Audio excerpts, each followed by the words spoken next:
Okay, thank you so much for being here. Thank you for joining me. Thank you for the host for having us. Your home should be filled with bracha and hatzlacha and goodness and shalom bayit and everything else that's good for our family dynamic. So we gathered today to do this hafrashat challah making in honor and in loving memory of my beloved grandmother, Mama Esther Bat Haji Yehoshuah. Her yurt side is on Monday. So they say the best time, it's kind of like if you want to build your credit. So the spiritual credit usually gets built the week before up to the date of the passing. So from the week before, it's when their file gets opened up, and HaKadosh Baruch Hu, Hashem looks down and says, let's see what did you leave behind. Let's see who are these people that you left behind and how are they remembering you. Unlike the physical Gashmiut world where everything is about finances and investment and flour and this and that, the Torah says, forget that flour, bring me flour, kemach, make bread, do this in honor and for the beloved memory of the past one. What do I really mean by that? A lot of people think when the person passes away by taking these enormous flowers to the burial, by bringing this is how they're going to elevate the soul. But is that really going to elevate the soul? Let's say if you put the flower there and nobody says a bracha and nobody says a besamim and nobody says, does that neshama really get credit for the gorgeous flowers you put there? Not really. Because what the neshama needs is more of a spiritual dynamic versus a physical dynamic. The neshama needs you to remember them, and you invest and put in and build their credit by what? By bringing more goodness into the world. So when you, in their name, do act of good deed, that's how you build their name. So what's their credit line? How do you build their credit line? By using their name. Their name is how we invest and put credit in their credit line. Every time from the week, like throughout the year too, but especially the week before the yortzeit up to the date of the yortzeit. The way we built their credit line is every time we say, Hashem, I'm doing this good deed in honor of in the loving memory of Esther Bat Yehoshuah. Esther Bat Haji Yehoshuah, boom, she gets what? A credit again. In Shamayim, Hashem says, look, they remembered your name. Look, they remembered who you were. By what? By doing good deed.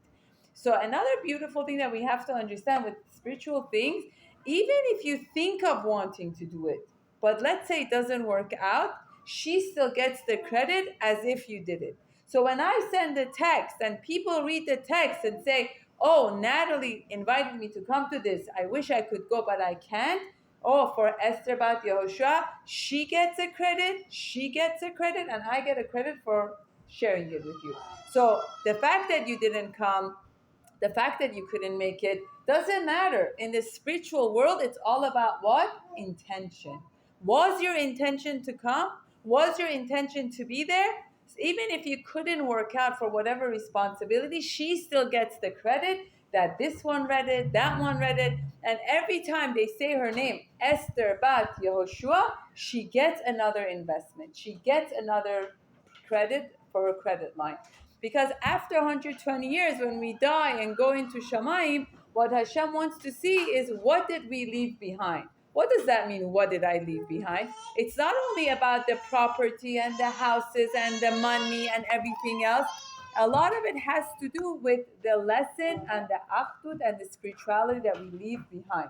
So when people do act of good deed in her name, when you give tzedakah, like one of the, even when she passed away, some of the people that reached out to me, they said, I want to do something nice for your grandma. I said, instead of buying flowers, Mama Esther was very pro helping those that don't have as much, especially for the Shabbat food. So I said, give me the money and we'll put a credit and for the families to go buy what they need for Shabbat. So by doing this, we elevate her name and also we bring more goodness into the world. And just as important as the day of the birthday, so is the day of the passing. Mama Esther remembered the passing day of like so many people in her family. her uncle, her aunt, this khala that like didn't have this, that cousin that didn't have kids. She had the diary, and I think my aunt has it. No, she has the date of everyone's passing, and she would remember from the week before. Do this in their honor. Do this in their name, which is a big lesson for us that life doesn't end just because physically you end. The spiritual part of us is a light that goes on forever. We go to the same place. Our soul goes back to the same place that it came from. So the lifespan that we have on earth, the physical lifespan we have on earth, is a journey. We come here, it's a bridge. We cross and we go back to the world to come, which our soul is from. One of the things that I wanted to point out about the importance of also, she passed Selichot. Remember, Selichot was her favorite holiday. Every day, from the time she was a young girl, her father used to wake her up to prepare chai and shirini for the kenisa they had from the time she was a young girl until she became older. To like, she used to go to Selichot 4 a.m., 5 a.m. And when she was at the Jewish home, she kept telling us, I want to come out. I want to be able to be out of the Jewish home for Salichot time. I want to hear Salichot. Unfortunately, the last month of her life, she wasn't physically with it as much as we had wished, but those were the decisions of Hashem that we cannot make anything out of. But the amazing thing was Elul was her favorite month. Literally like that and Purim when she was born. And she passed away on the 11th of Elul. And she was a woman of doing. There was nothing. She never wanted to sit there, and her favorite place to be during the daytime was my chala's daycare. Like that was her highlight. She like felt like she was the head teacher, and Chala Mahanas was like her assistant. She felt like she had to be there.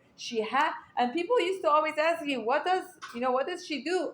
I said the ambiance. She would say the kids give me vitamine mana, and I would say حوصله داری, like everybody complains of the kids screaming. She would say to go there and see these kids singing, screaming, crying is much better than looking at the white wall. She was right, because that's what stimulated her brain. Interacting, being around. She used to always tell me that you guys have more financial stuff in your time. We didn't have as much money as you, but we were happier. And I used to say, why do you say that? She used to say, because when I was young, I would make food with the woman in my house. I would wash the diapers with the woman of my house. I would cook food with the woman of the house. I would wash clothes with the woman of my house. So she said, my whole day I was with other people. She said, right now, all of you have your own home, your own phone, your own this, but you're separated. You're alone.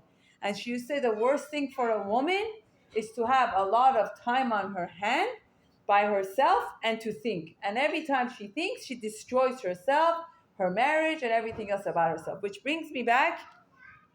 It brings me back to the idea of, what did she mean? She said, even water, if you leave it in one place, خراب میشه. چه برسه به آدم.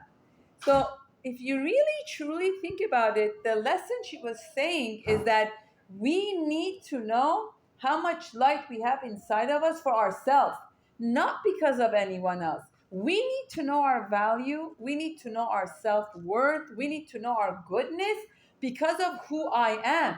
Not because you noticed me, or you complimented me, or you cheered me up, or you did this to me.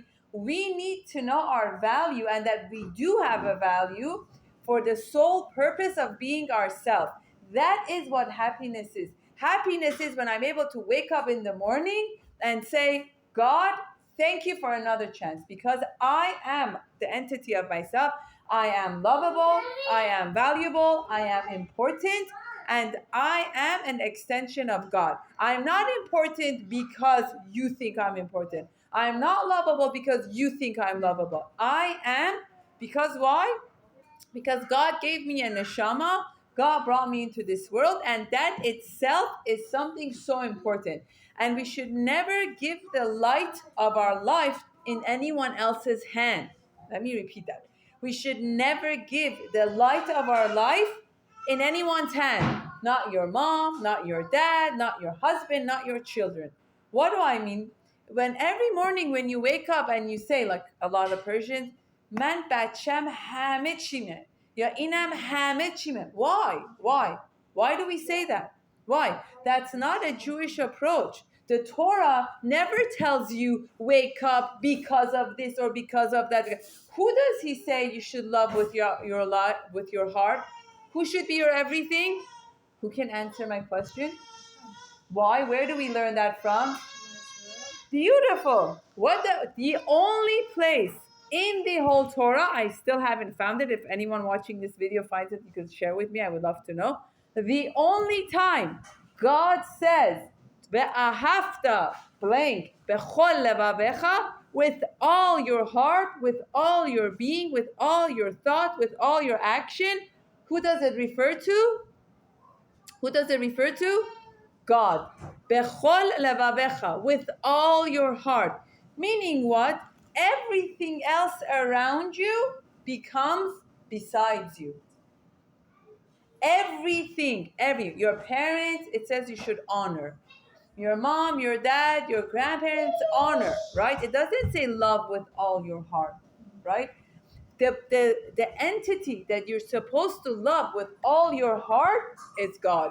And with the spouse also, it says you should respect, you should honor. But when it comes to love, it says what? Love as yourself. Be'ahavta larecha what? Kamocha, like yourself, right? And even like in Elul, when it says, I am to my beloved, I am for my beloved, and my beloved is for me. But what happens if I don't know what it means to be to myself? If I don't know how to love myself, how am I going to love you? And how am I going to love God? Isn't it interesting? So the source of it is, first I have to get to a point to know within me is everything I need. I did a video last night. I said, when we go through life and say, I need my husband, I need my wife, I need my kids, I need my brother, what are we saying? What are we saying? We're nothing without you. Right? So we're saying, God, you're not enough. I need. What do I really need? Oxygen, I need. Water, I need. Right? Air, to be able to breathe, I need. But what do I really need? Do I need people? So one of the first things when you think about needing is what? A mother, right? So even if you go and dissect, who is a mother? Is mother the owner of the egg? Is mother the surrogate? Is mother the wet nurse? Who is a mother? Who's a mother, right? An infant needs a caregiver. The title that we give to this individual as a mom is based on what they give into the relationship. But a mother is not a biological connection. People now can hire a surrogate, right? There's nothing higher than a mom, right? But just because you're pregnant, you don't become a mom. You become a mom when you what? You invest. You invest your time. You invest your love. You invest your attention. But what kind of a mother are you going to be if you never did that for yourself? Are you going to be able to give that in a good, healthy way to your child? Are you? No. If you are making your child your focus point of your life, then that child becomes responsible for your happiness, which is a problem again. Because we just said from the beginning, God says what? Who do you love with all your heart? God. Ve'ahavta et Hashem bechol levavecha. You have to love God with all your life, with all your heart. Everything else becomes the next level. Ve'ahavta larecha kamocha, to love like yourself. So the secret to life, and in this month of Elul, for the 30 days that we say Selichot, before we do Yom Kippur, before we say Rosh Hashanah, Hashem tells you slow down, right? The worst thing you could ever do in a relationship is what? Sin, right? Do something wrong. So once a year, every year, once a year, God gives us a bleach time for our soul. Like bleach it. You did the worst avera, you did the worst thing you could do, Selichot. There is a time in the Jewish calendar, it's called the month of Elul, which is I am to my beloved, but God is close to you, meaning what? I'm holding space for you. You did something wrong, you messed up, you feel bad, I'm here for you. Don't worry, I'm here for you. But the first person that we have to forgive to be able to do that also for God is who? ourselves. We have to come to a point to believe I am doing the best I can. Believe it. Believe I am doing the best I can as a daughter, as a mother, as a sister, as a wife. I'm doing the best I can, and even if the person points out other things, I'm going to try my best, right? But to have appreciation for that, the most reactive people are the broken people. People that cannot take criticism, people that cannot hear other people's opinion of themselves are the broken people. Because realistically, I was listening to one of Dr. Payman Raufi's audio. He was saying, realistically, we're not all or none in everything in our life. Sometimes in some areas, we could be a good mother, then we can have a harder time with the situation as a sister, but be better as a friend. He said we need to learn to separate. We need to separate these categories. We shouldn't make it all or none. If my cousin says to me, I really didn't like how you did that, right? That doesn't mean that the totality of who I am should fall apart, right? Let's say she says to me, I really didn't like how you arranged for that. I think this way would be better. If I am good within myself, if I have a good self-confidence, if I have a good self-worth, if I know what I'm valued, will I fall apart because of her one statement? Will I? I wouldn't, right? I would just hear her out. I hear you. I will hear her out. But if I am broken and I already think I'm broken and I already think you need to heal me, you need to make me feel better, you need to make me feel special, anything anyone says makes me fall apart. So the reality is, I used to always tell Mama and Esther, we would go to weddings, they would put us by the door, literally by the exit, there couldn't be more further out. What would Mama and Esther say? Baby, چقدر با معرفتن. Look how thoughtful they are. I'm like, thoughtful? She would say, they know it's hard for me to walk, so when I want to go to the bathroom, I would be the closest. I'm like, or she would say, it's too loud, they put me here so the music wouldn't bother me. Or she would say, if they put me amongst the people I want to be. So when you have self-worth for yourself from within, which my aunt tells me that this is something she accumulated over years of her life, especially after my grandfather tragically died. It was just a compensation of, I have two choices. Do I fall apart and become miserable so no one wants to be around me? Or do I shine my light as bright as can be? Right? She would never get offended. You could invite her the day of the brit, the brit might have even finished. You would tell her, I just had a brit, I forgot to tell you. She would say, send me someone that could take me and my walker. I want to come say a blessing. Anyone else would say, why are you even inviting me? What is this? She would always see things from another angle.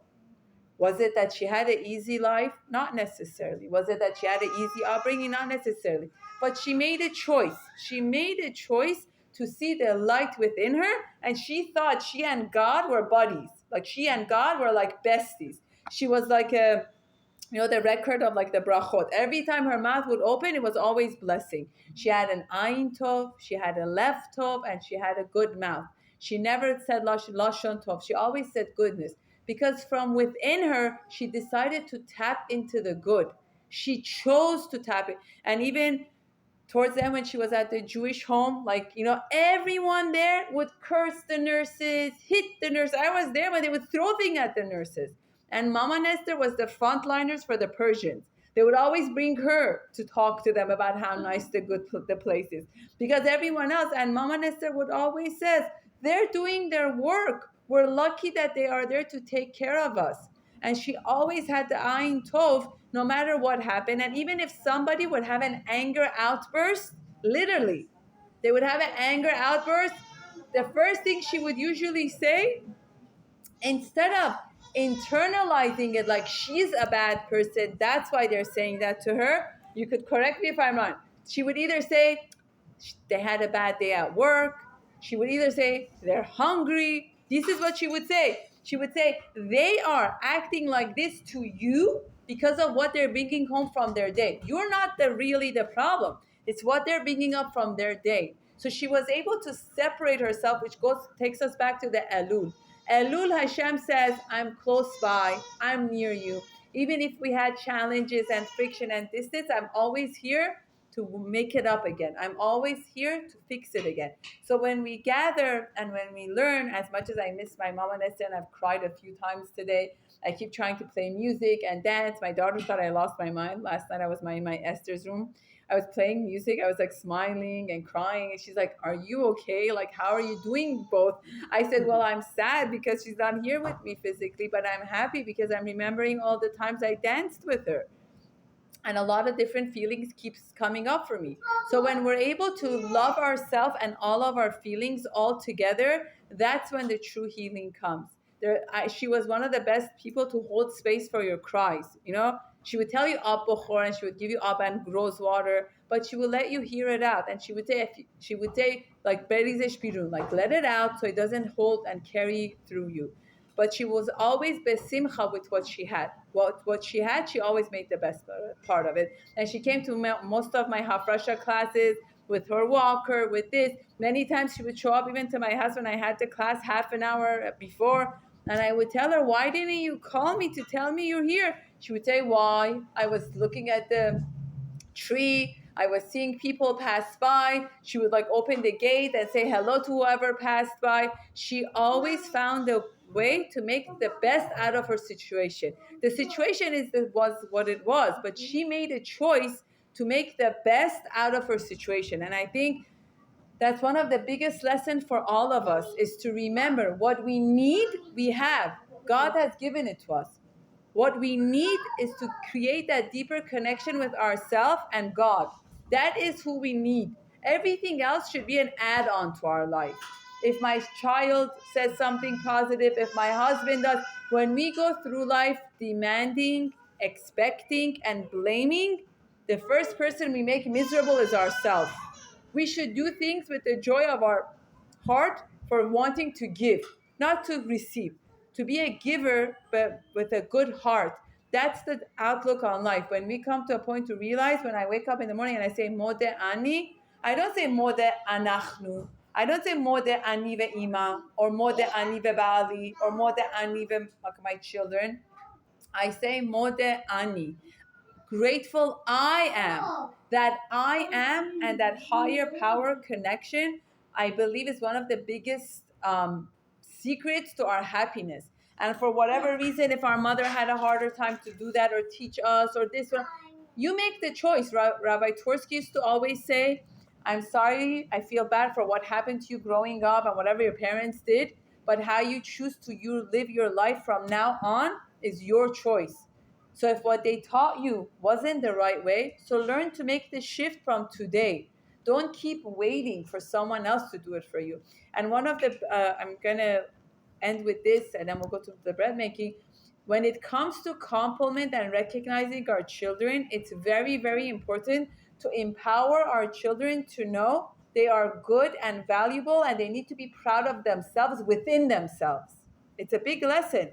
When a child brings a homework home or an art home and says, "Mommy, look," and you're like, "Wow, it's so nice, it's so amazing."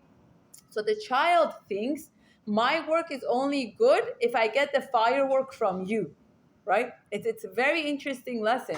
So they say instead, the first thing you say is, "How do you feel about your artwork? Do you like it?